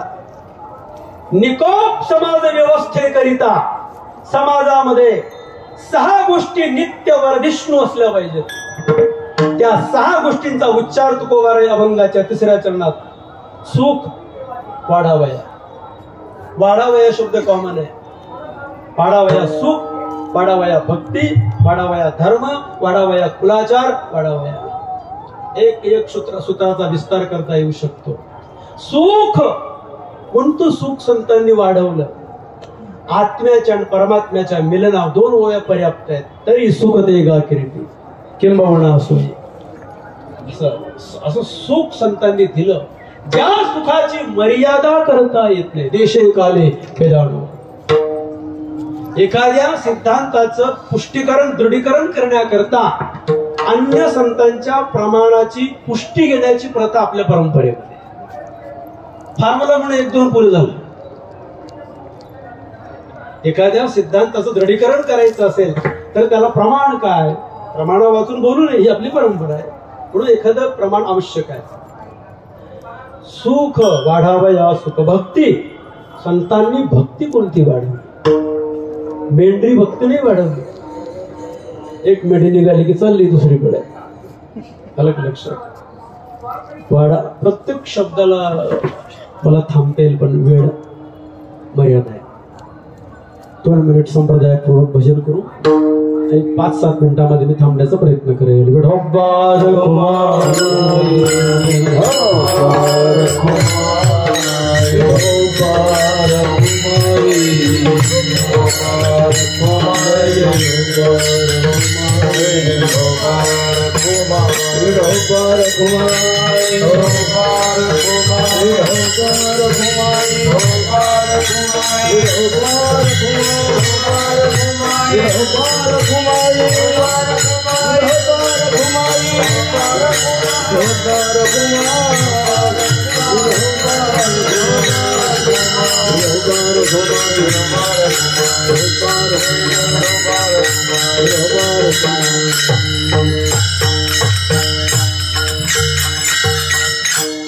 घराण्याची कुटुंबाची कुठलीही पार्श्वभूमिका नसताना मी या प्रवाहात आलो. संगती फक्त उठलो की घराजवळ एक कुंभार बाबा होते, सीताराम भाऊ कुंभार. ते वारकरी शिक्षण संस्थेचं स्तवन करायचे, विद्यार्थ्यांचं स्तवन करायचे. बरोबर आहे मोठे बाबा, बरोबर आहे नथुसिंग बाबा, शिंबी बाबा, सुप्रो बाबा, फुले बाबा, वैद्य, थोडे गुरुवारांचं ते नाव घ्यायचे. आणि मग मला ती त्यांच्याजवळ बसून बसून बसून मला ती प्रेरणा मिळाली. जळगाव जिल्ह्यामध्ये खानदेशामध्ये गुरुनाम गुरु सद्गुरू रामदास बाबा मूर्तिमंत वैराग्य होतं महाराज. बरोबर आहे रामदास बाबा वरसाडेकर त्याचे गुरु होते. आणि त्यांच्या जवळ बसून बसून संगत भविष्य घडवते. तुम्ही मला तुमची संगत दाखवा, मी तुमचं फ्युचर सांगतो. Show me your company, I tell you your future. 10 वर्षांनी तुमची प्रगती काय. संगत फार महत्वाची. आणि एका वारकऱ्याच्या संगतीमध्ये राहून मी 2002ला इथे आलो. मी गुरुवर्य गोविंद महाराज चौधरी बाबा यांच्यामध्ये मी अजून सुद्धा रामदास बाबांना पाहतो. कारण मी त्यांच्याकडून माळ घातलेली आहे आळंदीला येण्यापूर्वी. बाबा इथे आहेत. आणि सुधाही वास माझं आळंदीमध्ये आल्यानंतर एका संयमी व्यक्तिमत्वाच्या ताब्यात मला बाबांनी दिलं. गुरुवारी हरिभक्तीपराय नरहरी महाराज चौधरी यांच्या ताब्यात मला दिलं गेलं. माझं वय 21 वर्ष होतं. मी समाधीजवळ बराच रडत बसायचो. तिथे आपल्या स्लॅबवर आल्यानंतर तासन तास मी रडायचो की जोग महाराजांना प्रार्थना करायचो, मी तुमच्या विद्यार्थ्यांच्या रांगेतला शेवटचा विद्यार्थी आहे, माझ्यावर कृपा करा. मी जर आळंदीमध्ये आल्यानंतर काही शिकलो नाही तर आई वडिलांनी गाव मला काय म्हणेल. आणि बुवांनी मला समजून घेतले. गुरुवारी नरहरी महाराजांनी धर्मशाळेमध्ये मी सगळं महेश महाराज आम्ही बरोबर होतो. त्या आमच्या पाठाचे आपले भाकरे महाराज, योगीराज महाराज गोसावी आमच्या पाठाचे, भगीरथ महाराज काळे ज्यांचं मागच्या वर्षी कीर्तन झालं 2005 मध्ये. बरोबर आहे. मोठे कदम माऊली, उल्हास बाबा हे सगळे आम्हाला सिनियर आहेत. शिंदे माऊली ते 4थ्या वर्षाला होते तेव्हा मी 1ल्या वर्षाला होतो. एकदम कुठल्याही खिसगंतीमध्ये मी नव्हतो. बुवांनी दिलेले शर्ट वापरायचो बरं का. आणि असं घडलो. 4 वर्षाची कीर्तनाच्या परीक्षेमध्ये जाणे भक्तीचा जिव्हाळा अभंग मला आला होता. मला प्रौढी सांगायची नाही, पण बाबांना स्मरण म्हणजे त्याच्या नजरेमध्ये मी यावं म्हणून याच्याकरता मी 3 मिनिट कीर्तनाला प्रारंभ केला. आणि महाराजांनी घंटी वाजवली आणि म्हणाले, महाराज तुमचा शब्द समूह दुरान्वित होतोय, तुम्ही प्रत्यक्ष बोलण्याचा प्रयत्न करा. 2005ची परीक्षेची घटना आहे माझी. मी जेव्हा बोलायला लागलो होतो त्यावेळेला गुरुदेवांनी मला सांगितलं, महाराज थांबा. आता चालू कीर्तन बंद केलं होतं महाराजांनी आणि म्हटले, तुमचा शब्द समूह दुरान्वित होतोय, तुम्ही प्रत्यक्ष बोलण्याचा प्रयत्न करा. त्यावेळेला गुरुदेवांनी मला वैकुंठवासी गुरुवर्य दादा महाराज मनमाडकरांचं उदाहरण दिलं होतं की 4 वर्ष सुटलेल्या विद्यार्थ्याला दादा महाराज मनमाडकरांची भाषा समजत नाही. तुमच्या समोर शास्त्र संस्कार असलेला श्रोता पाहिजे, प्रत्यक्ष बोलण्याचा प्रयत्न करा, असं गुरुदेवांनी मला त्यावेळेला चालू कीर्तनात सांगितलं होतं. आपल्या मनमाडचे दादा महाराज मनमाडकर तत्वज्ञानावर त्यांनी डॉक्टर ऑफ फिलॉसॉफी केलेली होती. आणि घडलो बस एकच काम करतो. आणि ज्या वेळेला आमची 4 वर्ष पूर्ण झाली, वैकुंठवासी गुरुवर्य मोठे बाबा परमहंस पदाला पोहोचलेले महात्मे महाराज 18वा अध्याय शिकवायचे. कधी कधी जुन्या संस्थेतून बाबांना मी हात धरून जिकडच्या संस्थेमध्ये आणायचो. काय तो हात. काव्यतीर्थ वेदांत वाचस्पती जगन्नाथ महाराज पवारांनी गुरुवारी मोठे बाबांच्या बाबतीमध्ये वटवृक्ष नावाच्या पुस्तकामध्ये एक वाक्य लिहिलं आहे.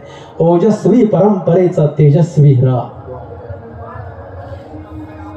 मोठे बाबा आणि संस्था या दोन गोष्टी भिन्न नाहीच. प्राण होते. माझं भाग्य आहे, माझ्या लग्नाला मोठे बाबा होते, त्याची मिरवणूक काढली.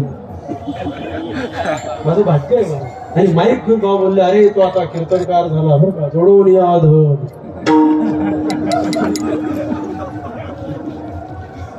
मला हे सांगायचं.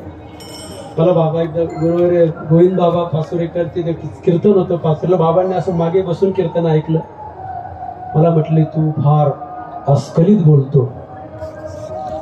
एक खंत माझ्या मनामध्ये. त्यावेळेला बाबा आशीर्वाद गॅरेजवाले जीवांच्या घरी मुक्कामाला होते आणि बाबा म्हटले, अरे माझ्या गावाला मला संत धाम बांधायचं आहे, काही योगदान. माझी काहीतरी मती मारली गेली असेल, दुर्बुद्धी झाली, तेव्हा बाबांना मी काही योगदान दिलं नाही. पण संस्थेमध्ये जेव्हा शिकलो आणि कीर्तन करायला लागलो, लोक मानायला लागले, आपलं काहीतरी देणं लागतं संस्थेचं. म्हणून थोडे पैसे बाजूला काढून मी दिंडोरी तालुक्यामध्ये शिवणे नावाचं गाव आहे, पांडुरंग पाटील गडकरी बाबांना माहिती आहे, त्यांच्याकडे असे पैसे साठवत गेलो आणि व्यक्तिगत 51,000 रुपयाचा चेक मी संस्थेच्या शताब्दी महोत्सवामध्ये गुरुवारी दादांच्या हातामध्ये शिवण्याला दिला. आपलं देणं लागतं या संस्थेचं बरं का. आणि पंढरपूरला नाना ते जोग महाराजांच्या कृपेने नवमीला पंगत चालूच आहे. आपण विद्यार्थी आहोत, देणं लागतं आपल्याला संस्थेचं. घडलो जे माझं जे श्रेय आहे सगळं हे मी गुरुवारी नरहरी महाराजांच्या व्यक्तिमत्वामुळे घडलो.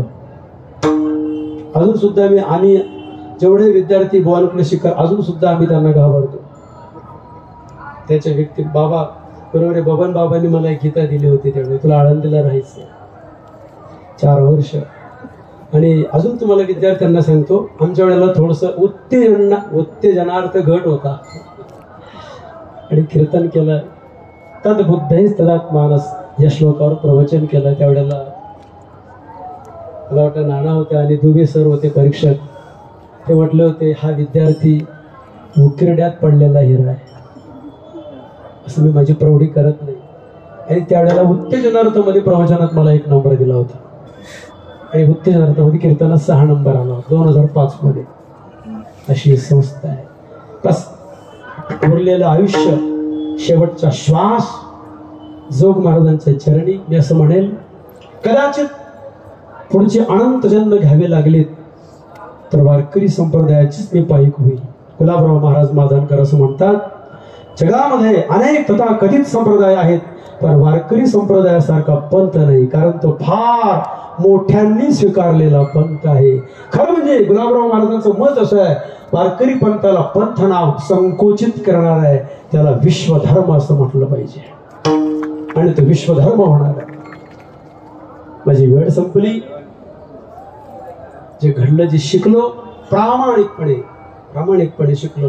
आणि आज सुद्धा जगामध्ये, समाजामध्ये ज्ञानोबारायांचे, तुकोबारायांचे, जोग महाराजांच्या परंपरेचे, गुरुदेवांचे विचार प्रामाणिकपणे समाजापर्यंत एक सांगायचं राहिलं. बस ज्ञानेश्वरी 18वा अध्याय बाबा जेव्हा सांगायचे, लहान मुलगा जसं स्वच्छंद मनाने हसतो तसे मोठे बाबा हसायचे. परमहंस पदाला पोहोचलेल्या महात्म्यांची जी लक्षणं असतात ती मोठे बाबांची. बरोबर आहे. मारुती बाबांच्याकडून विचारसागर शिकलो.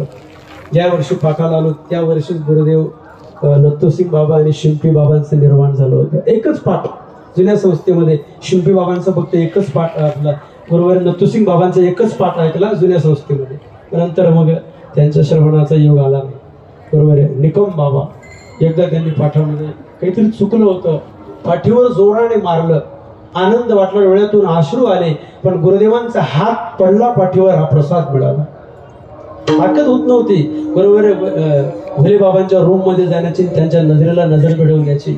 मला इथे सर्व कीर्तनकार बांधवांना एक सांगायचं आहे, ज्या वेळेला आम्ही 4 वर्ष पूर्ण झाली त्यावेळेला फ्रोटवाले धर्मशाळेमध्ये आम्ही बाबां निरोप समारंभामध्ये वैकुंठवासी गुरुवारी विठ्ठल बाबा गुलेंना बोलावलं. बुवा असे हात जोडले बुवांनी महाराजांनी आणि असं म्हटलंय, आता तुम्ही गावोगाव फिरणार, तुम्ही लोक तुम्हाला कीर्तनाला बोलावतील. बुवा म्हटले, असे हात जोडले बुवांनी सांगितलं, विद्यार्थ्यांनो प्रचार करा, प्रचार करा, प्रसार करा, पण मागू नका. बरोबर. निकम बाबा असं म्हणायचे, परवडलं नाही तर पुन्हा जाऊ नका, पण मागू नका.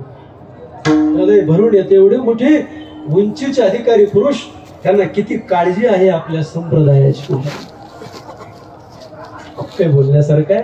वाढावया सुख भक्ती भाव धर्म कुलाच्या एक एक सूत्रावर मी अजून बोलू शकतो जोग महाराजांच्या कृपेने. अशा संतांच्या ठिकाणी जे सद्गुण आहेत ते कोणासारखे आहेत, अभंगाच्या शेवटी तुका म्हणे गुण चंदनाचे अंगी, तैसे तुम्ही जगी संत जन. सर्व गुरुदेवांच्या, वर्तमान गुरुदेव आणि भूतपूर्व गुरुदेव महाराज संयम रूपी अग्नीने यांनी स्वतःला जाळलेलं आहे, मनावर पहारा ठेवलेला आहे. इतकं सोपं नाहीये हे जगणं, फार कठीण जगणं आहे महाराज. उत्तुंग शिखरावर जाणारं जीवन आहे. पण एक बोलतो, ज्ञानेश्वर महाराजांना तरुण पतिव्रता मान्य नाही, त्यांना वृद्ध पतिव्रता मान्य आहे. साधके जीवनाचा प्रवास फार खडतर असतो, अंतर्मनाशी फार संघर्ष करावा लागतो. ज्ञानेश्वर महाराज त्या साधकाला कडेवर घेतात. जो प्रमाद करतो, खाली पडतो, पुन्हा उठतो, कपडे झटकतो, ज्ञानोबारायांना प्रार्थना करतो. मी अंतर्मुख साधकाला ज्ञानोबाराय कडेवर घेतात. एक वाक्य बोलतो, वाणीला पूर्ण विराम देतो. गुरुवर्यांच्या बाबतीमध्ये मनाला साशंक करणं म्हणजे स्वतःच्या पतनाला निमंत्रण देणं आहे. गुरुवर्यांच्या बाबतीमध्ये मनाला साशंक करणं स्वतःच्या पतनाला आमंत्रण देणं. त्यांना तर सन्मानाची चाड नाही, ते कल्याण. पुसून या शिणू हरती देती सुख. कुठलं तरी माझं पुण्य असेल, मी या प्रवाहाचा पायीक झालो आणि जन्मोजन्मी पायीक व्हावं अशी माझी सद्भावना व्यक्त करतो. सर्वांच्या चरणी पाणीला पूर्ण विराम देतो. किंबवणा तुमचे केले धर्म कीर्तने सिद्धी नेले, हे माझे जी उरले पायीकपण. ज्ञानेश्वर